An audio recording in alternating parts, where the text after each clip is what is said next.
Hello, welcome to Tactics as a Dinner Party.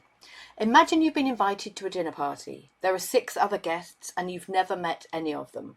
Within 10 minutes, you've sized them all up. One is loud and dominates every conversation. One is quiet and watchful, weighing every word, waiting for the right moment to drop in something devastating.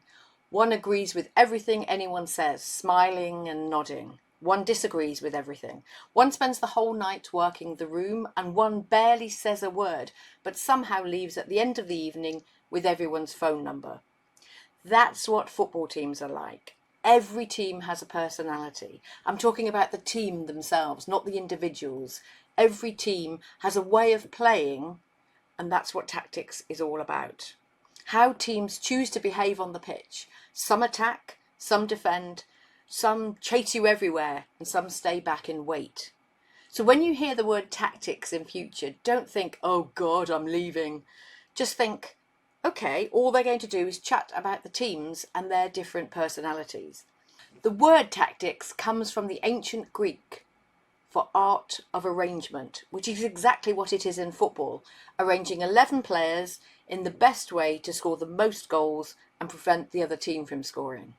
And the way a team plays will vary depending on who they are playing and what's happening in the game, just like our dinner party guests might behave differently throughout the evening depending on what happens and who walks in. You see, none of this is hard. The only reason you don't understand it is because no one's explained it to you before, and that's what I'm here to do. My name is Alison Kirvin, and I'm going to explain this so you understand the basics, enough to enjoy the sport and know what people are talking about. This is a very basic guide. It's not high-level tactics. It's just to give you an understanding. Now, there are 3 things to understand about a team's tactics, or the way they choose to play on any given day. 1 is attacking, 2 is defending, and 3 is formations. And all 3 are very easy to grasp. Let's look at attacking and defending first. The point of football is to stop your opponent from scoring and to score yourself. When you're trying to score, you're attacking. When you're trying to stop your opponent from scoring, you're defending. See, I told you this would be very basic. The most basic tactical choice every team makes. How much of the time do we spend trying to score, and how much of the time do we spend trying to stop the other team from scoring? Some teams sit at the attacking end of the spectrum. They want the ball, they want to keep the ball, they want to use the ball to create chances. They press forward constantly, they take risks, they make matches feel like end-to-end basketball. Some teams sit at the defending end. They're happy without the ball. They let the other team have it, they sit back in 2 banks of defenders and they wait for the chance to break forward. Most teams sit somewhere in between and they shift their position depending on circumstances. A big team away from home, perhaps you'll defend more. A small team at home, perhaps you'll attack more. Every tactic you've ever heard discussed is essentially a choice about whether to attack or defend and how to express it on the pitch with the players you have and the opposition you're facing. Some of the difficulty in understanding tactics is the language that's used to describe various tactical issues on the pitch, using words that you might not be familiar with and therefore don't understand. So here are 4 tactical terms you'll hear people use most often, and I'll translate each one into plain English so it makes sense. The first one is pressing. All pressing means is chasing the other team when they have the ball. When the ball is with the opposition, your players don't just stand and wait. They run at the player on the ball, trying to harass them, trying to make them fall into an error, and so you can win the ball back. A team that presses high pushes their forwards right up near the other team's goal, trying to win the ball back before it gets out of the opposition's half. Germany's national team has been associated with high-energy pressing football for decades. At club level in the modern era, Liverpool became famous for it under the German manager Jürgen Klopp between 2015 and 2024.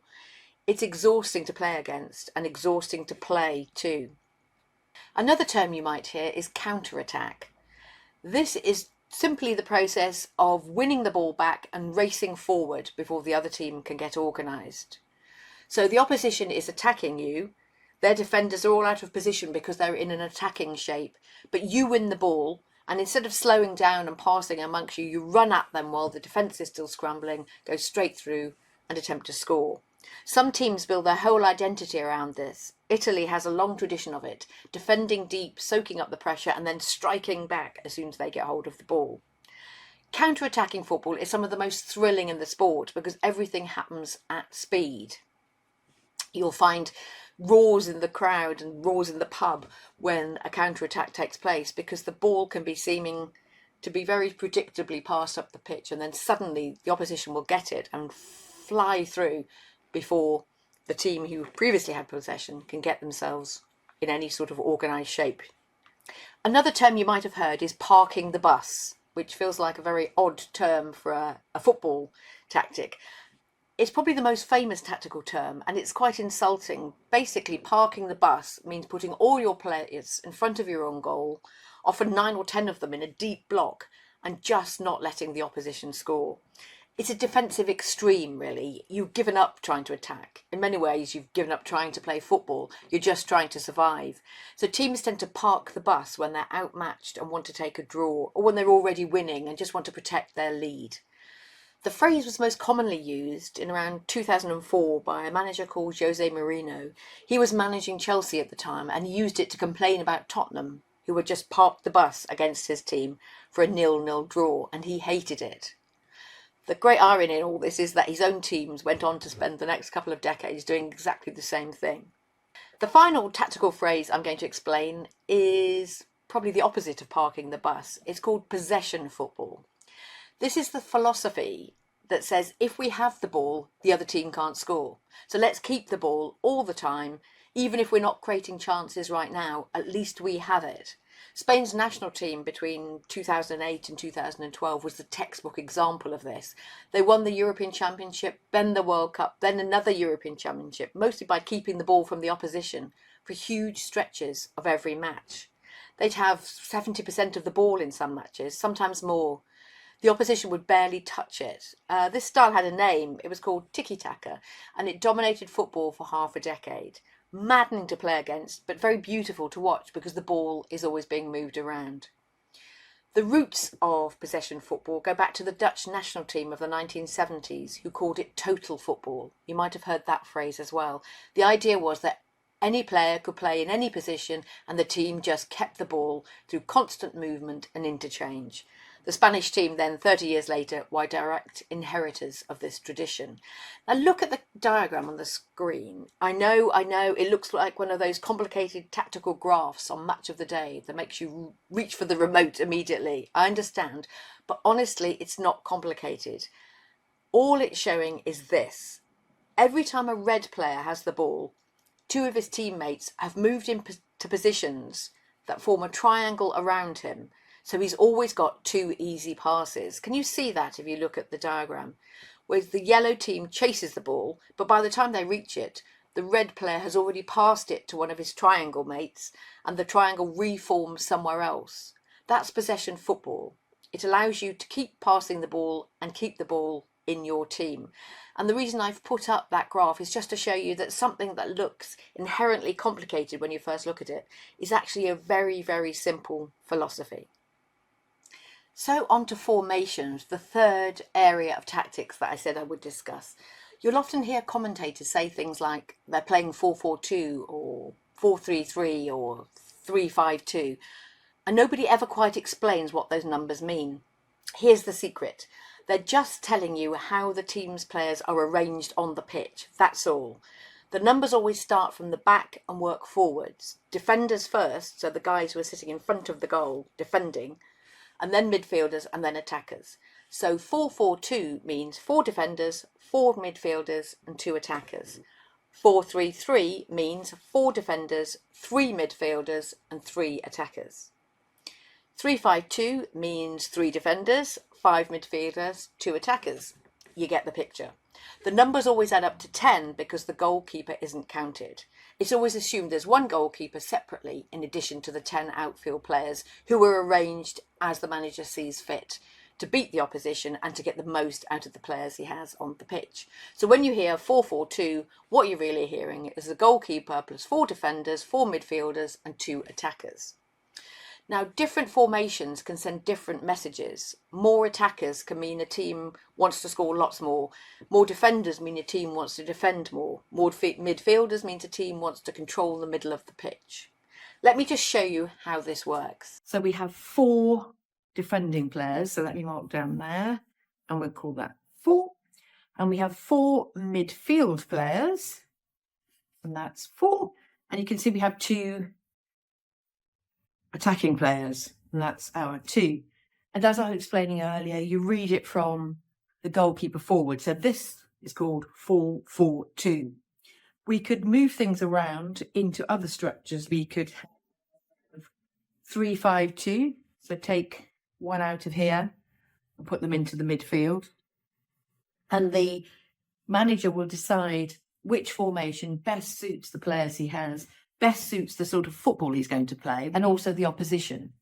So this formation is so easy to understand, isn't it? You can just see that you've got 4 defenders, 4 midfielders, and 2 attacking players there, the striker there ready to attack. So I hope that makes sense. I know that when you see these boards used on Match of the Day or discussed by people in pubs who are laying out cutlery and pepper pots to illustrate what they're doing, it can seem very complicated, but it's really not. If you just think of the defensive end where you're defending the goalkeeper, the midfield, it's the middle bit, and then this bit where you're attacking their goal, 4-4-2 just explains where you decided to put your players in relation to that. But that is the way in which the manager will decide how his players sit. And it ties very much into what we were saying earlier about attacking and defending players. So next time someone says to you, oh, they're playing 4-4-2, you can say wisely, oh, playing 4 in the midfield, are they? Only two attackers. That's interesting. And seem wise and wonderful and fabulous company. Now, formations can sound very technical, but they're just team photo arrangements. Defenders at the back, attackers at the front, and the midfielders in between. The numbers tell you how many of each. Tactics are interesting, but football is fundamentally simple. You get the ball, you score a goal, you stop them from scoring. Everything else is just style. So to finish then, let's go back to our dinner party. We're back at the table again, surrounded by our 6 guests. But now you know what to look for. The loud one who dominates every conversation. That's the possession team, keeping the ball from everyone else for 90 minutes. The quiet, watchful one, waiting for the right moment. That's the counter-attacking team, soaking up pressure before striking on the break. The one chasing everyone around the room. That's the team pressing high up the pitch, harassing the opposition wherever the ball goes. The one parked in the corner, refusing to engage. Well, you can guess who that is. And the great teams, the ones you remember, are still the ones who somehow leave with everyone's number at the end of the night. It's all just style. And now you know enough to spot it when you see it. Hopefully the game will make a little more sense, and certainly the things you hear about the game will trigger some memories and make you understand it a bit better. It's all very simple.